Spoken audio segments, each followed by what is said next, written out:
Here are 5 historical events that sound completely fake, but actually happened.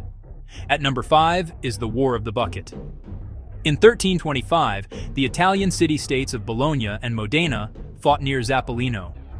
The real conflict came from a much bigger rivalry between the Guelphs and Ghibellines in northern Italy. But after Modena defeated Bologna, the winning side reportedly took a wooden bucket from a well as a trophy. That bucket became the symbol, and Modena still keeps a famous version of it today. At number 4 is the London beer flood. On October 17, 1814, a giant vat burst at the Horseshoe Brewery in London. A wave of porter beer rushed into the crowded St. Giles neighborhood. Buildings were damaged, basements flooded, and at least 8 people died. It sounds like a comedy headline, but it was a real industrial disaster. At number 3 is the Defenestration of Prague. Defenestration literally means throwing someone out of a window. On May 23, 1618, angry Protestant nobles confronted Catholic officials inside Prague Castle. Then they threw 2 royal governors and their secretary out of a castle window. Somehow, the men survived the immense fall. But the political shock helped ignite the 30 Years' War, one of Europe's deadliest conflicts. At number 2 is the Great Emu War.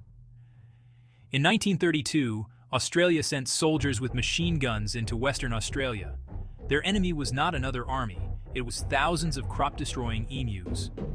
The soldiers expected an easy operation, but the birds scattered across open farmland faster than anyone could control. The emus absorbed the chaos, kept moving, and turned a military campaign into one of history's weirdest defeats. At number 1 is the Dancing Plague of 1518. In Strasbourg, a woman reportedly began dancing in the street and could not stop. Soon, dozens more people joined her. The outbreak lasted for weeks, with some dancers collapsing from exhaustion. One theory blames ergot poisoning from contaminated grain, which can cause hallucinations and convulsions. But many historians doubt that poison alone explains people dancing for days in the same strange pattern. Another theory points to extreme stress, religious fear, and mass psychogenic illness spreading through the town. 500 years later, Strasbourg's dancing outbreak feels like fake history, but it actually happened. Which one sounds the most fake to you?